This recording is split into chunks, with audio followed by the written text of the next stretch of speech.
नमस्कार दोस्तों, स्वागत है आपका एग्ज़ाम वॉरियर में। तो आज हम करने वाले हैं मैथ की क्लास नंबर 36। इसमें मैं आपको ट्रेन की स्पीड और डिस्टेंस से रिलेटेड क्वेश्चन करवाने वाला हूं। जिन्होंने प्रीवियस क्लासेस नहीं देखी जिसमें मैंने टाइम, स्पीड एंड डिस्टेंस के क्वेश्चन करवाए हैं, वे एक बार डिस्क्रिप्शन को चेक करें। मैं वहाँ पर लिंक दे दूँगा, आप वहाँ से उन वीडियोज़ को ज़रूर चेक करें, क्योंकि उन वीडियोज़ को देखे बिना ये कॉन्सेप्ट आपको अच्छी तरह से समझ नहीं आने वाले। और जिन्होंने अभी तक चैनल को सब्सक्राइब नहीं किया वे चैनल को ज़रूर सब्सक्राइब करें। और ये वीडियो किसके लिए है? ये तमाम उन सभी परीक्षाओं के लिए है जिसमें टाइम, स्पीड और डिस्टेंस के क्वेश्चन आते हैं, चाहे वो पुलिस का हो या फिर एसएससी जीडी का हो। तो सबसे पहले यहाँ पर आपको मैं कुछ बेसिक बातें बता देता हूँ। जैसे अगर एक ट्रेन किसी आदमी, पेड़ या पोल, खंबे, टावर आदि को पार करती है तो ट्रेन की लंबाई इसकी लंबाई के साथ नहीं जोड़ी जाएगी। जैसे मान लीजिए ये कोई ट्रेन है, ये पार करती है किसी व्यक्ति को, या तो हो सकता है वो यहाँ पर कोई व्यक्ति हो, या हो सकता है कोई पेड़ हो, या फिर कोई खंबा हो। तो जब वो इसे पार करेगी तो जो व्यक्ति की लंबाई होगी या पेड़ की लंबाई होगी उसे जोड़ा नहीं जाता, क्योंकि इनकी लंबाई नहीं होती। तो सबसे पहले अब यहाँ पर इसके क्वेश्चन देखते हैं। जैसे यहाँ पर क्वेश्चन दिया गया है कि 100 मीटर लंबी एक ट्रेन 30 किलोमीटर घंटे की चाल से चल रही है, तो रेलवे लाइन के निकट खड़े व्यक्ति को पार करने में कितना समय लेगी। तो सबसे पहले आपको ये फॉर्मूला तो आपको पता होगा, distance is equal speed into time.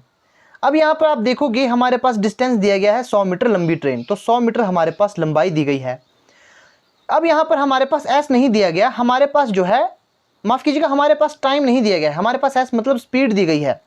Speed 30 kilometre per hour दी गई है और टाइम यहाँ पर ये दिया गया है। अब आप एक चीज़ देखिए, टी को मैं हटा देता हूँ। अब एक चीज़ देखिए, ये आपका जो दिया गया है ये किलोमीटर आवर में है और ये कितना है, ये मीटर में है। अब मैंने आपको बताया है जब आपके पास जो डिस्टेंस है वो मीटर में दिया गया हो तो आपने जो स्पीड है वो भी आपने कितने मीटर में लानी है, मीटर पर सेकंड में लानी है। तो इसे कैसे लाओगे? इसे मैंने आपको बताया है, ये गुणा होगा 5/18 से। देखिए जब आपने मीटर को बदलना है किलोमीटर में, मीटर को किलोमीटर में बदलना है तो क्या करना है, तो आप यहां से 18/5 करोगे, और जब आपने किलोमीटर से मीटर में बदलना है तो आपने 5/18 करना है। तो यहां हमने 5/18 क्यों किया? अब आप देखोगे हमने इसे किलोमीटर से किस में, मीटर पर सेकंड में बदला है। हमने किलोमीटर को मीटर पर सेकंड में बदला है तो हमने 5/18 किया। तो आई होप आपको ये चीज समझ आई होगी।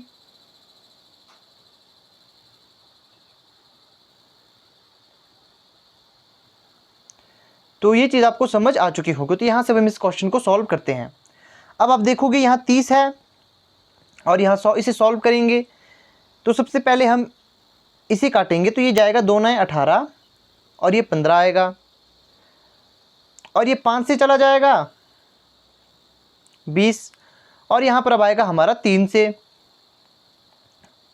5 3 15, 5 चौके 20, और ये कट जाएगा 3 3 9। तो हमारे पास बचता है अब 4 गुणा 3, तो मतलब 12 सेकंड हमारा टाइम लगेगा। तो जो रेल है, तो रेलवे लाइन के निकट खड़े व्यक्ति को पार करने में जो समय लगेगा वो लगेगा 12 सेकंड। अब नेक्स्ट कॉन्सेप्ट देखते हैं। यहाँ पर कहा गया है कि जब एक ट्रेन प्लेटफॉर्म, पुल, सुरंग या दूसरी ट्रेन हो उसे पार करेगी तो इसकी लंबाई ट्रेन की लंबाई के साथ जोड़ी जाती है। जैसे मान लीजिए ये कोई ट्रेन है, और मान लीजिए यहाँ भी कोई ट्रेन, 2 ट्रेन दी गई है, या फिर ये इसकी जगह कोई पुल हो गया या कोई सुरंग हो गई, उसकी लंबाई इनमें जोड़ी जाएगी। ये चीज़ आपने देखना है। इसका क्वेश्चन करते हैं, एक एग्जाम्पल देखते हैं। जैसे यहाँ पर कहा गया है 132 किलोमीटर घंटे की चाल से चल रही 110 मीटर लंबाई वाली एक रेल 165 मीटर लंबे एक प्लेटफॉर्म को पार करेगी। अब देखिए यहाँ तो आपके पास प्लेटफॉर्म दिया गया है, अगर आपके पास यहाँ पर दूसरी जो ट्रेन है वो दी जाती तो क्या करना है वो भी मैं आगे आपको वीडियो में बताने वाला हूँ। उसमें क्या करेंगे आप देखिए, उनकी जो है यहाँ बता देता हूँ थोड़ा सा, क्योंकि अगर वो इस तरफ चल रही है, दोनों एक ही तरफ चल रही है तो उनकी चाल घट जाती है। अगर एक इस तरफ और एक इस तरफ चल रही है उनकी चाल जोड़ी जाएगी। लंबाई हमेशा ऐड की जाएगी, चाहे आपकी ट्रेन इस तरफ चली जाए या इस तरफ, एक दूसरे के विपरीत चली जाए, लंबाई हमेशा जोड़ी जाती है। तो इसे मैं मिटा देता हूँ। अब इस क्वेश्चन को करते हैं। यहाँ पर भी आपका वही फॉर्मूला लगेगा। फॉर्मूला क्या है? Distance is equal speed into time. तो यहाँ पर आपके पास आप देखोगे डिस्टेंस हमारे पास दिया गया है, एक तो 110 मीटर और एक दिया गया है 165 मीटर। ये दोनों हमारे पास डिस्टेंस है, हमारे पास स्पीड दी गई है 132 किलोमीटर। अब हमारे पास टाइम हमने फाइंड करना है। अब आप यहाँ पर फिर से देखोगे कि आपके पास जो स्पीड है वो आपके पास किलोमीटर घंटे में दी गई है और लंबाई आपकी 165 मीटर दी गई है। अब मैंने आपको बताया है पहले, हर बार वीडियो में मैंने आपको बताया था कि अगर आपने किलोमीटर को मीटर पर सेकंड में बदलना है, किलोमीटर को मीटर पर सेकंड में बदलना है तो 5/18 का गुणा करना होगा, और अगर आपको मीटर को किलोमीटर में बदलना है तो आपको 18/5 करना होगा। तो यहाँ पर हमने किलोमीटर से मीटर में बदला है। अब इसे यहाँ पर हम देखेंगे, ये कितना बन जाएगा, ये बन जाएगा 5, ये 7, ये 275, ये हमारे पास 275 आ चुका। अब इसे काटेंगे, सबसे पहले 2 से काटेंगे, 2 9 18 और 2 से 6 दूने 12, 6 दूने 12। अब ये 3 से कटा जाएगा, 3 3 9, 3 दूने 6 और 3 दूने 6, ये हमारे पास आ चुका। अब ये 5 से जाएगा, हमारे पास यहाँ कितना आया, तो यहाँ पर हमारे पास आया 22 गुणा 5/3। अब इसे 5 से काटेंगे, 5 पंजे 25 और 5 पचे 25। अब आप यहाँ पर देखोगे जो 55 है और 22 को हम 11 से काट सकते हैं, 11 पंजे 55 और 11 दूने 22। अब इसे 3 से गुणा करेंगे तो 15 आएगा बटा में 2, क्योंकि ऊपर हमारे पास 2 बचा था, यहाँ पर आप देखोगे 2 बचा है। तो जब आप इसे सॉल्व करोगे तो हमारे पास 7.5 आपका आंसर आ जाएगा। तो यहाँ पर आप देखोगे जो ट्रेन समय लगेगी एक प्लेटफॉर्म को पार करने में वो लेगी 7.5 सेकेंड। नेक्स्ट क्वेश्चन देखते हैं।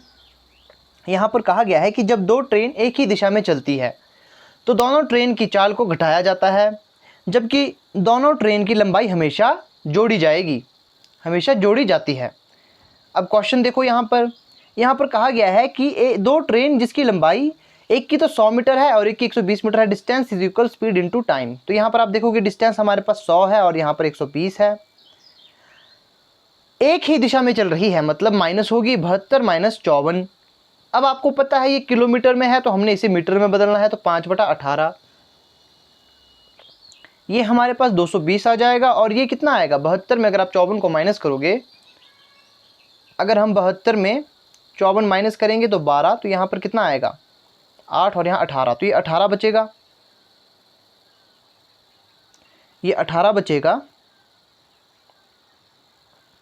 ये 18 बचेगा। अब यहाँ पर गुणा करोगे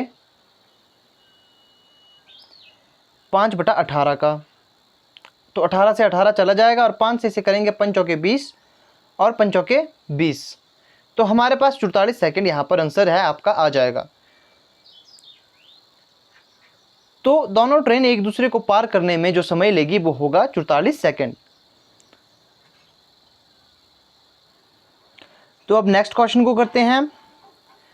जो नेक्स्ट क्वेश्चन है उसमें क्या कहा गया है कि जब 2 ट्रेन उसकी विपरीत दिशा में चलती है, जब 2 ट्रेन एक दूसरे की विपरीत दिशा में चलती है तो दोनों ट्रेनों की चाल को जोड़ा जाता है, जब और दोनों ट्रेनों की लंबाई को भी जोड़ा जाएगा। तो इसमें क्या करेंगे, यहाँ पर आप देखोगे 2 ट्रेन है, सबसे पहले तो फॉर्मूला वही होगा, distance is equal speed into time. तो आप देखोगे डिस्टेंस कितना है, एक तो हमारे पास 137 मीटर है, इसे जमा करेंगे 163 मीटर से, और अब ये एक दूसरे की विपरीत दिशा में जा रही है, तो इसका मतलब जो चाल है इनकी वो भी आपस में जोड़ी जाएगी। और आपको पता है चाल हमारी किलोमीटर पर आवर में दी गई है, जबकि डिस्टेंस हमारा मीटर में है, तो किलोमीटर को मीटर में बदलने के लिए 5/18 का गुणा करना होता है। जब आप इसे जमा करोगे तो ये यहाँ पर कितना आएगा, ये 0 0, ये 300 मीटर हो चुका, ये कितना आएगा 0 8, यहाँ पर 9 आएगा। अब इसे गुणा करेंगे यहाँ पर 5/18, तो 18 पंजे 90। अब आप देखोगे 5 की 30 और ये आएगा आपका 12 पंजे 60, तो आपका यहाँ पर जो आंसर आ जाएगा वो आएगा 12 सेकेंड। तो दोनों ट्रेन एक दूसरे को पार करने में जो समय लेगी वो होगा 12 सेकेंड। अब नेक्स्ट क्वेश्चन देखते हैं। यहाँ पर कहा गया है कि जब एक ट्रेन उसी दिशा में पैदल चल रहे मनुष्य को पार करेगी तो ट्रेन की चाल से मनुष्य की चाल को घटाया जाएगा, लेकिन ट्रेन की लंबाई के साथ मनुष्य की लंबाई 0 रहेगी। अब एक चीज़ देखिए, मान लीजिए ये कोई ट्रेन है, मान लीजिए ये कोई ट्रेन है, ये इस तरफ जा रही है और यहाँ पर जो मनुष्य है, अब जैसे मनुष्य की दिशा, जैसे ट्रेन इस तरफ चल रही है और मनुष्य भी इसी तरफ चल रहा है, तो बिल्कुल ट्रेन के कॉन्सेप्ट की तरह ही यहाँ भी होगा, उनकी चाल आपस में माइनस होगी, लेकिन मनुष्य की कोई अपनी लंबाई नहीं होती, मनुष्य की अपनी कोई लंबाई नहीं होगी, तो उसे 0 मानकर चलते हैं, तो इसे यहाँ पर हम ऐड नहीं करते। और यदि जब एक ट्रेन चल रही है, जैसे मान लीजिए ये ट्रेन चल रही है और यहाँ पर कहा गया है कि उसकी विपरीत दिशा से आ रहे मनुष्य को पार करती है, तो ट्रेन की चाल से मनुष्य की चाल को जोड़ा जाएगा, लेकिन ट्रेन की लंबाई के साथ मनुष्य की लंबाई 0 रहेगी। अब जैसे ये ट्रेन है और यहाँ पर मनुष्य है, अब ये इस तरफ आ रहा है, तो इनकी जो चाल होगी आपस में जोड़ी जाती है, और अगर विपरीत दिशा में चल रहा है तो ही इसकी चाल जो है जोड़ी जाएगी। अगर विपरीत दिशा में नहीं चलकर बिल्कुल समान दिशा में चल रहे हैं तो इनकी चाल आपस में माइनस होती है। अब क्वेश्चन को देखेंगे, यहाँ पर कहा गया है कि 220 मीटर लंबी, अब आपको पता है डिस्टेंस को हम यहाँ पर रखते हैं, 59 किलोमीटर घंटे की चाल से चल रहे 59 किलोमीटर की चाल से चल रही है, उसके विपरीत दिशा से, अब विपरीत दिशा से आ रहा है तो इसका मतलब प्लस होगा। अब ये किलोमीटर में दिया गया है और हमारे पास डिस्टेंस मीटर में दिया गया है, 5/18 होगा, तो इसे सॉल्व करते हैं। अब आप देखोगे यहाँ पर 220, ये प्लस होगा तो ये कितना आ जाएगा, ये आ जाएगा हमारा 66 आएगा, जी हाँ 66 आएगा। अब इसको 5/18, अब आप एक चीज़ देखिए, अगर हम यहाँ पे इसे 11 से भाग करें, 11 दूने 22, तो यहाँ पर 20 आएगा, और 11 छिके 66, 6 तिये 18 होता है, 5 चौके 20 होगा, तो यहाँ पर भी आपका आंसर कितना आएगा, 12 सेकंड में उसे वो पार करेगी। तो ये थे वो कॉन्सेप्ट जो मैंने आपको बताने थे ट्रेन से रिलेटेड, क्योंकि जब तक आपको ये पता नहीं रहेंगे आपको क्वेश्चन करने में काफ़ी दिक्कत रहेगी। तो आज की वीडियो में मैंने आपको ये बता दिया है। अगर वीडियो अच्छी लगती है तो इसे आपने लाइक और शेयर ज़रूर करना है। और वे व्यक्ति जो हिमाचल प्रदेश फॉरेस्ट गार्ड की तैयारी करने वाले हैं, उनके लिए मैं मंडे से साइंस सेक्शन शुरू करने वाला हूं, जिसमें मैं साइंस के क्वेश्चन आपको एमसीक्यूज वाइज करवाने वाला हूं, जिसमें टॉपिक वाइज एमसीक्यूज करवाऊंगा। तो जिन्होंने अभी तक चैनल को सब्सक्राइब नहीं किया वे चैनल को ज़रूर सब्सक्राइब करें, और वीडियो में कोई गलती हो तो कमेंट करके ज़रूर बताएं, ताकि मैं उसे आने वाली वीडियो में सुधार सकूँ।